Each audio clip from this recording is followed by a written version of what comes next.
Hello everyone, आप सभी का स्वागत है हमारे YouTube channel Shubham Khadka virtual classroom में। आज जो टॉपिक हम स्टार्ट करने वाले हैं उसका नाम है डायस्टीरियोमर यानी विवरिम समावेवी के बारे में।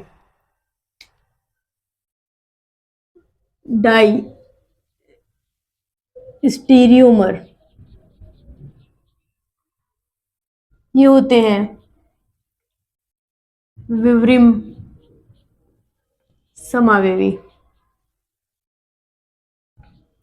वैसे तो लास्ट वीडियो में हम लोगों ने देख लिया था कि विवरिम समावेवी क्या होते हैं अकॉर्डिंग टू आरएस कॉन्फ़िगरेशन। पहली बात तो अगर हमें विवरिम समावेवी यानी डायस्टीरियोमर को देखना है तो कम से कम 2 कायरल सेंटर होने चाहिए। एक कायरल सेंटर में हम डायस्टीरियोमर्स को नहीं देख सकते हैं, कम से कम 2 कायरल सेंटर होने चाहिए और साथ ही साथ वो न तो एक दूसरे की मिरर इमेज होने चाहिए और न ही एक दूसरे पर सुपर इम्पोज होने चाहिए। उन सभी मैं ये कह दूं स्टीरियो आइसोमर को क्या कहेंगे, हम डायस्टीरियोमर यानी विवरिम समावेवी कहेंगे। अब देखिए हम समझते हैं इसको एग्जाम्पल से, तो एग्जाम्पल लेते हैं हम यहाँ पे। फर्स्ट एग्जाम्पल है 2,3 डाईहाइड्रोक्सी ब्यूटेनोइक एसिड। ये है फर्स्ट एग्जाम्पल। पहले इसके स्ट्रक्चर बना लेते हैं। तो क्या होता है, ब्यूटेनोइक एसिड का मतलब क्या होगा, 4 कार्बन होंगे और इस फर्स्ट वाले कार्बन पे यानी सेकेंड नंबर के कार्बन पे भी OH लगा होगा और थर्ड पे भी OH लगा होगा। और ये है क्या, ये है कार्बोक्सिलिक एसिड यानी ब्यूटेनोइक एसिड। बाकी वैलेंसी कंप्लीट कर देते हैं, हाइड्रोजन, यहाँ पे भी हाइड्रोजन और यहाँ पे क्या जाएंगे CH3। तो ये क्या है, ये है 2,3 डाईहाइड्रोक्सी ब्यूटेनोइक एसिड। तो ये फर्स्ट नंबर, इसको सेकंड, इसको थर्ड और ये है फोर्थ नंबर। तो क्या है, फर्स्ट नंबर पे ब्यूटेनोइक एसिड है। तो फर्स्ट लगाना कोई जरूरी भी नहीं क्योंकि एसिड हमेशा कहाँ बनते हैं, टर्मिनल के ऊपर बनेंगे। अब इसको लिखने के 2 तरीके हो सकते हैं। क्या तरीका हो सकता है, सबसे पहला तरीका फर्स्ट ये होगा कि यहाँ पे क्या है, यहाँ पे हम लिखेंगे कार्बोक्सिलिक एसिड, यहाँ लिखेंगे CH3। ठीक है, हम क्या करेंगे, एक बार हाइड्रोजन और हाइड्रोजन को एक तरफ लिख देंगे और ऑक्सीजन को यानी OH ग्रुप को एक तरफ लिख देंगे। अब बनाएंगे इसकी मिरर इमेज। ये है मिरर इमेज। तो जैसे ही मिरर इमेज बनाएंगे तो क्या जाएगा, यहाँ पर तो कार्बोक्सिलिक एसिड, यहाँ आ जाएगा CH3 और ये आ जाएगा OH, ये भी OH और ये हाइड्रोजन। फर्स्ट तो मैंने ये बनाया है। सेकंड हम क्या कर सकते हैं, सेकंड में हम H और OH को ट्रांस बना देते हैं, बाकी का पोर्शन ऐसे की ऐसे। ये है एक कार्बोक्सिलिक एसिड H OH और यहाँ पे भी OH और H और ये है CH3। ठीक है, लास्ट फाइनल इसकी बना लेते हैं मिरर इमेज। जैसे हम इसकी मिरर इमेज बनाएंगे तो कैसे स्ट्रक्चर बनेगी, तो ये बन जाएगा OH और ये कार्बोक्सिलिक एसिड, हाइड्रोजन, यहाँ पे भी हाइड्रोजन और ये OH और साथ में CH3। ये मैंने 4 स्ट्रक्चर बनाई है और ये चारों स्ट्रक्चर्स क्या है, नंबरिंग कर देते हैं। फर्स्ट है, सेकंड है, थर्ड है और ये है फोर्थ।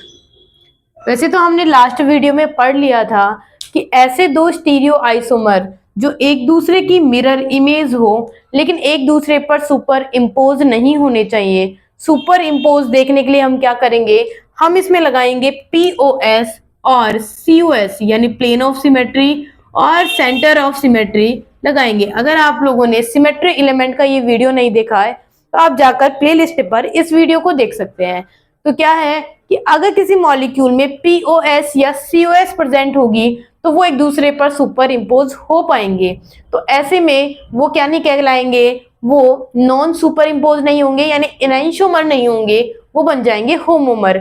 इसका मतलब ये है, ये एक दूसरे की क्या है, मिरर इमेज है लेकिन एक दूसरे पर सुपर इम्पोज नहीं है। क्योंकि अगर हम यहाँ पे प्लेन लगाते हैं, प्लेन हमेशा हॉरिजॉन्टल लगाएंगे, यहाँ प्लेन लगाएंगे तो हमें पता है ऊपर का पोर्शन अलग है और ये नीचे वाला पोर्शन क्या है, अलग है। इसका मतलब है यहाँ पे क्या प्रेजेंट नहीं है, यहाँ पे POS प्रेजेंट नहीं है। इसका मतलब है ये फर्स्ट और सेकंड एक दूसरे के क्या हैं, मिरर इमेज और नॉट सुपर इम्पोज हैं, इसीलिए कहेंगे इन्हें एनाइंशोमर। यानी अगर सपोज कीजिए बच्चों इसका कॉन्फ़िगरेशन अगर आर आर आ रहा है तो 100% इसका एस एस आएगा। अगर इसका क्या आ रहा है, एस एस आ रहा है, तो इसका क्या आएगा, आर आर आएगा। इसका एस और आर आ रहा है तो इसका आर और एस आएगा, यानी बिल्कुल अपोजिट आएगा। ये किसकी कहानी है, एनेंशियोमर की। अब बात करते हैं थर्ड और फोर्थ के बारे में। तो हमें थर्ड फोर्थ के बारे में क्या कहेंगे, ये एक दूसरे की मिरर इमेज है, लेकिन एक दूसरे पर सुपर इम्पोज नहीं होनी चाहिए। मतलब इस मॉलिक्यूल को उठाकर जब मैं इस मॉलिक्यूल पे रखूंगी तो ये हाइड्रोजन और ये OH क्या हो जाएंगे, क्रॉस हो जाएंगे। इसका मतलब है ये एक दूसरे पर सुपर इम्पोज नहीं है। ये क्या है आपस में, ये दोनों भी एनेंशियोमर है। इसका मतलब है फर्स्ट सेकंड और थर्ड फोर्थ आपस में क्या है, एनेंशियोमर है। अब बाकी का रिलेशन क्या होगा, उसके लिए हमें निकालना होगा पहले RS नोमेनक्लेचर। तो देखिए RS निकालने के लिए क्या करते हैं, हम नंबरिंग स्टार्ट करते हैं। सबसे पहली बात है कि यहाँ पे ये है एक कायरल सेंटर, नंबरिंग देंगे। सबसे पहले नंबर किसको देंगे, सबसे पहले नंबर हम उसे देंगे जिसका एटॉमिक नंबर ज्यादा होगा। ये ऑक्सीजन फर्स्ट नंबर है। फिर सेकंड है कि यहाँ पे देखो ये कार्बन इससे डायरेक्टली अटैच कार्बन है और यहाँ पे कार्बन है। इस कार्बन से 2 ऑक्सीजन लगी हुई है बच्चों और इससे सिर्फ एक ही लगी हुई है।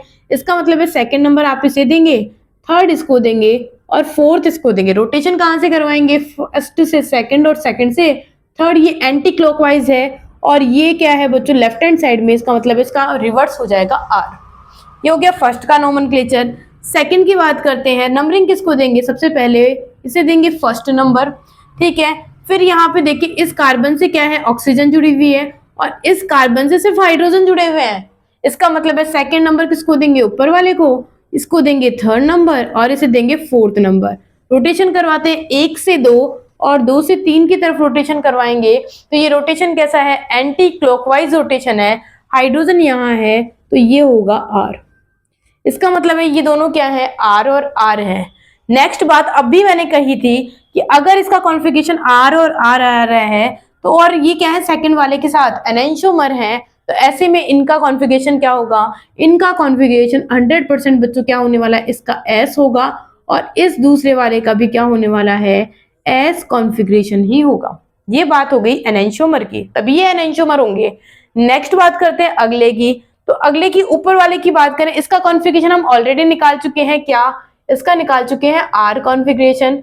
और कौन से वाले का, इस वाले OH, H और CH3 का निकाल चुके हैं एस, निकाल चुके हैं, बिल्कुल निकाल चुके हैं। इसका मतलब है अगर ये आर है तो ये 100% क्या होने वाला है बच्चों, एस होने वाला है, सही है ना। और अगर ये एस है तो ये 100% क्या होगा, आर कॉन्फ़िगरेशन होगा।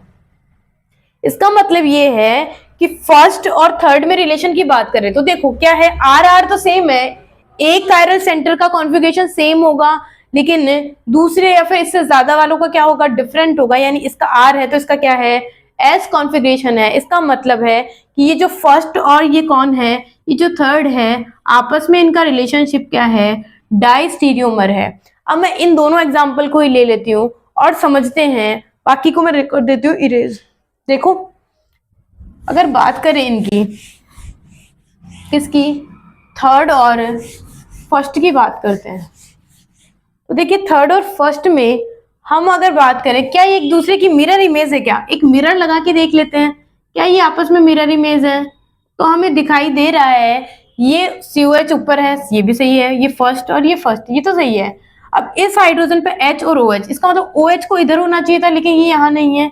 इसका मतलब ये आपस में क्या नहीं है, मिरर इमेज नहीं है। 2 कायरल सेंटर कम से कम होने चाहिए, 2 कायरल सेंटर क्या है, कम से कम है। इसका मतलब इनके बीच में जो रिलेशनशिप होगा वो क्या होगा, डाइस्टीरियोमर का रिलेशन होगा। कल हम लोगों ने मॉलिक्यूल के रिलेशनशिप के बारे में पढ़ा था कि कौन से मॉलिक्यूल आइडेंटिकल होते हैं, कौन से एनेंशियोमर होंगे और कौन से डाइस्टीरियोमर होंगे। अब हम नेक्स्ट बात करते हैं किसके बारे में, इस डाइस्टीरियोमर के टाइप्स के बारे में।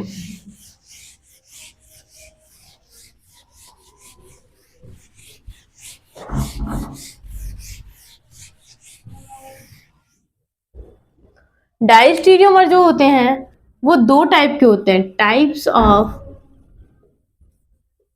डाइस्टीरियोमर। डाइस्टीरियोमर 2 टाइप के होंगे।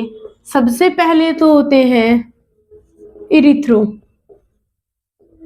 इरिथ्रोफॉर्म, इरिथ्रोफॉर्म होगी और जो सेकंड होगी वो होगी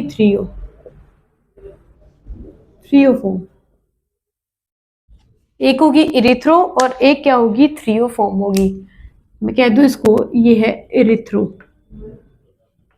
इरिथ्रो रूप है और ये है थ्रियो रूप। ये है इन दोनों के बाद। अब इनमें क्या डिफरेंस है, तो अभी हमने एक एग्जांपल लिया था, वो था 2,3 डाईहाइड्रोक्सी ब्यूटेनोइक एसिड। उसी को ही एक बार फिर से लिख लेते हैं। तो देखिए, ये है क्या, कार्बोक्सिलिक एसिड। एक बार H और OH की मैं क्या कर देती हूँ, एक तरफ लिख देती हूँ और एक तरफ क्या कर देते हैं, अपोजिट कर देंगे इनको। तो अगर मैं इसको अपोजिट बना दूं तो क्या होगा, ये कार्बोक्सिलिक एसिड है, यहाँ पे क्या है HOH, ये तो सेम कर देते हैं, और यहाँ पे OH और H ये कर देते हैं। ठीक है, अब इसको समझ लेते हैं। तो देखो, ये कहता है इरिथ्रोफॉर्म, क्या कहती है, इरिथ्रोफॉर्म कहती है कि अगर सेम एटम सेम ग्रुप एक ही तरफ प्रेजेंट हो तो उसे कहेंगे इरिथ्रोफॉर्म। यहाँ पे हाइड्रोजन सेम है और OH और OH भी क्या है, सेम है। इन्हें क्या कहेंगे, इन्हें कहेंगे इरिथ्रो कहेंगे। नेक्स्ट बात करते हैं कि अगर सेम एटम या सेम ग्रुप क्या हो, एक दूसरे के अपोजिट डायरेक्शन में प्रेजेंट हो, तो ऐसे में हम इन्हें क्या कहेंगे, इन्हें कहेंगे थ्रियो। ये कौन सी फॉर्म है, तो ये है एक थ्रियो फॉर्म। तो ये डेफिनेशन क्या हो चुकी है कि डाइस्टीरियोमर्स कौन से वाले, इरिथ्रो वाले कौन से होते हैं, ऐसे डाइस्टीरियोमर जिनमें सेम ग्रुप क्या हो, एक दूसरे के एक तरफ हो, यानी एक ही तरफ प्रेजेंट हो, एक ही साइड में प्रेजेंट हो, सेम साइड में प्रेजेंट हो, उन्हें कहेंगे क्या, इरिथ्रोफॉर्म कहेंगे। और अगर सेम ग्रुप या एटम ऑफ ग्रुप, यानी जितने भी ग्रुप के एटम्स हैं वो क्या हो, एक दूसरे के अपोजिट प्रेजेंट होंगे, तो उसे क्या कहेंगे, उसे थ्रियोफॉर्म कहेंगे। तो ये कौन से डाइस्टीरियोमर हो गए, दो टाइप के।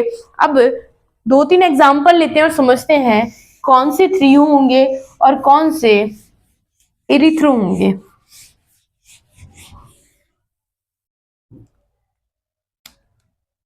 सबसे पहले एक एग्जाम्पल हम ऑलरेडी देख चुके हैं, अब देखते हैं सेकंड एग्जाम्पल को।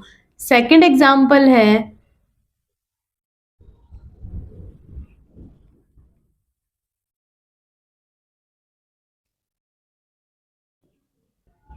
ये एग्जाम्पल है 1,2 dibromo butanoic acid.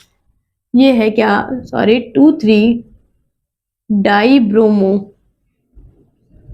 Butanoic acid. Butanoic acid, सबसे पहले स्ट्रक्चर बना लेते हैं। तो हमें पता है इसमें कितने कायरल सेंटर है, एक कायरल सेंटर और ये है दूसरा कायरल सेंटर। अब सबसे पहले लगाएंगे यहाँ पे कार्बोक्सिलिक ग्रुप। जरूरी नहीं है, हम लोग यहाँ पे CH3 ग्रुप भी लगा सकते हैं। ये हो गया कार्बोक्सिलिक ग्रुप हो गया, और साथ में क्या करेंगे, एक तरफ हाइड्रोजन और Br लगा देते हैं और एक तरफ क्या कर देते हैं, दोनों H और Br लगा देते हैं और यहाँ लगा देते हैं CH3। ठीक है, एक बार क्या कर लेते हैं, एक दूसरे के अपोजिट बना लेते हैं। ये है COH और यहाँ पे H Br और ये है Br और H और ये बाकी है CH3। तो अगर बात करें किस टाइप के डाइस्टीरियोमर है, तो अगर हाइड्रोजन क्या है, सेम साइड प्रेजेंट है, वैसे ही Br और Br भी सेम साइड ही प्रेजेंट है। इसका मतलब है ये किस टाइप के डाइस्टीरियोमर है, तो ये इरिथ्रो टाइप के डाइस्टीरियोमर है। नेक्स्ट बात करते हैं कि अगर हाइड्रोजन और हाइड्रोजन क्या है, सेम एटम है, और Br और Br एक दूसरे के क्या है, अपोजिट में प्रेजेंट हैं, डिफरेंट है यानी अपोज में है, तो इसका मतलब क्या होगा, ये कौन सी फॉर्म हो जाएगी, तो ये एक थ्रियो फॉर्म होगी। ये है एक थ्रियो फॉर्म। तो ये हो गया किसके बारे में, सेकेंड एग्जाम्पल के बारे में। अब देखते हैं अगला एग्जाम्पल।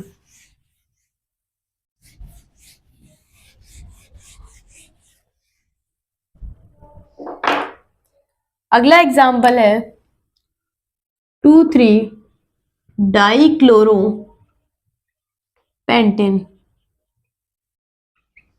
इस एग्जाम्पल को देखते हैं। तो क्या होगा, यहाँ पे सबसे पहले पेंटेन है तो कार्बन के नंबर होंगे 5। अब 2 और 3 पे, यानी 2 पे और 3 पोजीशन पे क्या लगा हुआ है, क्लोरो ग्रुप लगा हुआ। बाकी क्या कर देंगे, वैलेंसी इज कंप्लीट, हाइड्रोजन ये एक हाइड्रोजन, यहाँ पे भी हाइड्रोजन, ये CH2 और ये हो जाएगा CH3। ठीक है, कायरल सेंटर कितने हैं इसमें तो हमें दिखाई दे रहा है, एक कायरल सेंटर तो ये है और दूसरा कायरल सेंटर ये है। तो हम क्या करेंगे, हॉरिजॉन्टल लाइन बनाते हैं। ये कौन है, ये एथिल ग्रुप है, तो क्या मैं इसको कंबाइनली C2H5 लिख सकती हूँ, एक ही बात है। और यहाँ पे डाउन में कौन है, CH3। एक बार हम H और Cl को एक तरफ लिख देंगे और एक बार इस तरीके से लिख देंगे, तो क्या होगा, अपोजिट साइड में लिखने पर क्या होगा, यहाँ पे C2H5 और ये है CH3 हाइड्रोजन Cl और ये Cl और हाइड्रोजन। तो एक बार अपोजिट और एक बार सेम लिख देंगे। तो अगर ये सेम साइड होंगे तो इसे क्या कहेंगे, इसे इरिथ्रो कहेंगे। और अगर यही क्या होंगे, एक दूसरे के अपोजिट साइड प्रेजेंट होंगे तो इन्हें क्या कहेंगे, थ्रियोफॉर्म कहेंगे। ये क्या है, एक थ्रियोफॉर्म है। तो ये किसकी बातें हो चुकी है, ये डाइस्टीरियोमर के टाइप की बातें हो चुकी हैं। अब एक और एग्जाम्पल, जो लास्ट एग्जाम्पल है,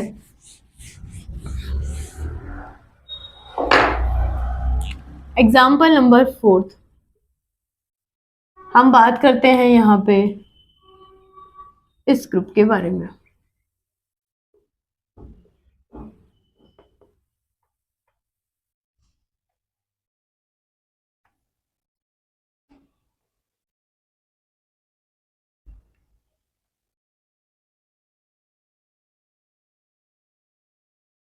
यहाँ हाइड्रोजन लगा देते हैं, यहाँ OH और ये है ये वाला ग्रुप।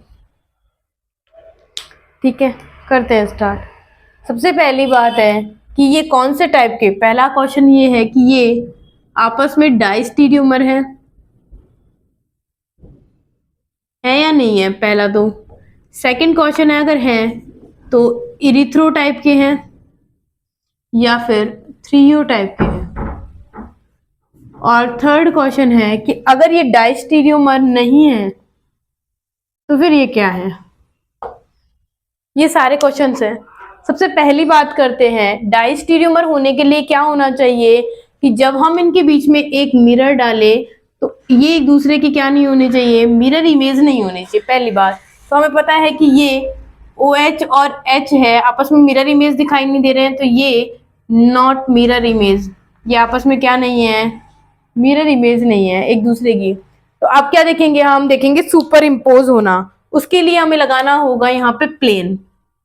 अगर यहाँ पे मैं हॉरिजॉन्टल प्लेन लगाऊं तो हमें दिख रहा है कि ये ऊपर वाला पोर्शन और ये नीचे वाला पोर्शन ये एक दूसरे की क्या है, मिरर इमेज दिखाई दे रहे हैं। यानी यहाँ पे POS क्या है, प्रेजेंट है, POS प्रेजेंट है। अगर किसी भी मॉलिक्यूल में POS प्रेजेंट होगा तो वो एक दूसरे पर सुपर इम्पोज होंगे। तो ऐसे में हम उन्हें डाइस्टीरियोमर नहीं कह सकते हैं, वो डाइस्टीरियोमर नहीं होंगे। अगर वो डाइस्टीरियोमर ही नहीं है तो वो थ्रियो और इरिथ्रो की तो बात ही नहीं होती है। वो तो कब देखेंगे, जब मेरा मॉलिक्यूल क्या होगा, डाइस्टीरियोमर होगा, तो ये भी नहीं होगा। अब बात करते हैं, अगर वो डाइस्टीरियोमर नहीं है तो फिर क्या है, तो फिर क्या है, तो यहां से एक टर्म निकल के आती है जिसका नाम है मीजो कंपाउंड। Meso compound. अब ये मीजो कंपाउंड क्या होते हैं, तो मीजो कंपाउंड होते हैं मीसो यौगिक।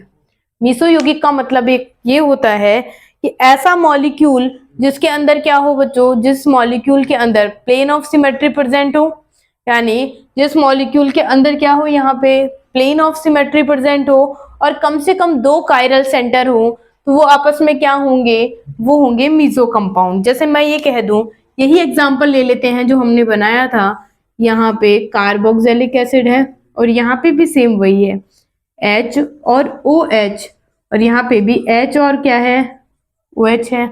सही बात है ना।